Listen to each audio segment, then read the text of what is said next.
వసంత పంచమి నాడు సరస్వతీ దేవిని ఉపాసించాలి. సరస్వతి నమస్తుభ్యం వరదే కామరూపిణి విద్యారంభం కరిష్యామి సిద్ధిర్భవతు మే సదా. ఇది సరస్వతీదేవి ధ్యాన శ్లోకం. తప్పక పఠించాలి. మాతృగర్భం నుండి పుట్టగానే కెవ్వుమని కేక వేయడం సరస్వతీదేవి అనుగ్రహమే. ఆమె లేకపోతే అసలు లోకంలో శబ్దమే లేదు, ధ్వని లేదు. శబ్ద బ్రహ్మగా, ధ్వనికర్తగా, వాక్కుకు అధిష్టాన దేవతగా, విద్యను, బుద్ధిని, జ్ఞానాన్ని ప్రసాదించే ఆ సరస్వతీదేవిని వసంత పంచమి నాడు శ్రద్ధా భక్తులతో పూజించి తీరాలి. సృష్టి ప్రారంభమైన సమయంలో ఈశ్వరుడు తన ఇచ్ఛ చేత ఆద్యశక్తిని తనకు తానే 5 భాగాల్లో విభక్తం చేశాడు. శ్రీకృష్ణ భగవానుని విభిన్న అంగాల నుండి 5 మంది దేవతలు ప్రకటమయ్యారు. వారు రాధాదేవి, పద్మ, సావిత్రి, దుర్గా, సరస్వతి. ఆ సమయంలో శ్రీకృష్ణుని కంఠం నుండి ఉద్భవించిన దేవి సరస్వతి. ఈ సంగతి బ్రహ్మవైవర్త పురాణంలో స్పష్టంగా చెప్పబడింది.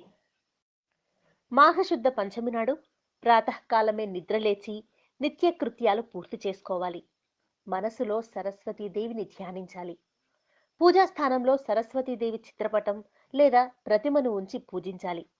ముందుగా కలశ, గణపతి పూజలు చేశాక వాగ్దేవి సరస్వతీమాతను భక్తి శ్రద్ధలతో పూజించాలి. సరస్వతీదేవి ఆవిర్భావమైన వసంత పంచమి నాడు ప్రతి ఒక్కరూ వాగ్దేవతను పూజించాలి. విశేషంగా సరస్వతీదేవి పూజ, అర్చనతో విద్యా, బుద్ధులు, జ్ఞానం సంపూర్ణంగా ప్రాప్తిస్తాయి.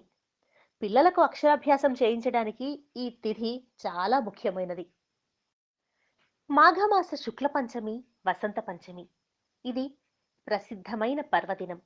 దీనికే శ్రీ పంచమి అని మరో పేరు. ఈ రోజున జరిగే ఉత్సవాన్ని సారస్వతోత్సవం అంటారు. వాగేశ్వరి జయంతి అని కూడా ఈ రోజును పిలుస్తారు.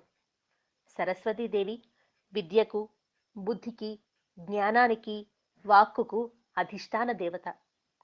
శారదాదేవి మూలస్థానం శశాంక సదనం, అంటే అమృతమయమైన ప్రకాశపుంజమే సరస్వతీదేవి మూలస్థానమని చెప్పబడుతుంది.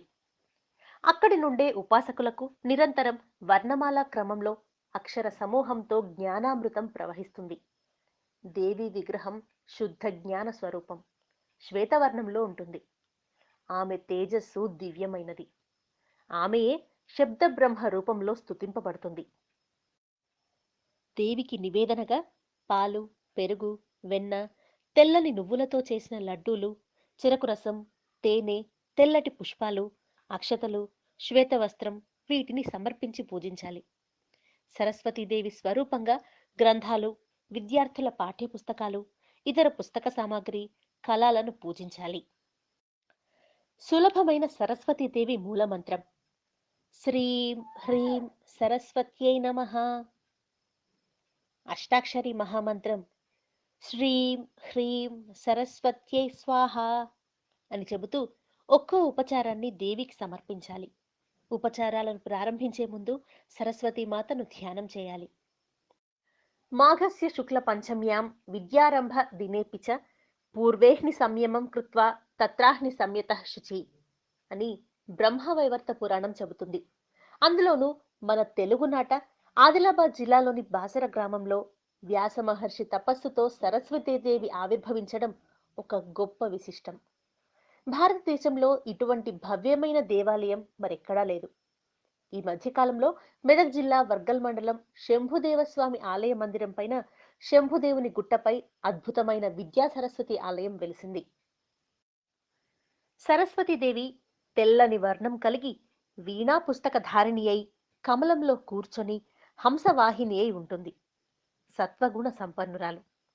మన ప్రతి మాట, పలుకు సరస్వతీదేవి స్వరూపమే. అందుకే పలుకులమ్మ అంటారు ఈ దేవిని. సరస్వతీదేవి ద్వాదశ నామ స్తోత్రం. ప్రథమం భారతీనామ, ద్వితీయం చ సరస్వతి, తృతీయం శారదాదేవి, చతుర్థం హంసవాహిని, పంచమం జగతీఖ్యాత, షష్ఠం వాగేశ్వరీ తథా, సప్తమం కుముదీ ప్రోక్త, అష్టమం బ్రహ్మచారిణి, నవమం బుద్ధిధాత్రి చ, దశమం వరదాయిని, ఏకాదశం చంద్రకాంతి, ద్వాదశం భువనేశ్వరి. ద్వాదశైతాని నామాని త్రిసంధ్యం యః పఠేన్నరః జిహ్వాగ్రే వసతే నిత్యం బ్రహ్మరూప సరస్వతి. ఈ ద్వాదశనామ స్తోత్రం తప్పక పఠించాలి.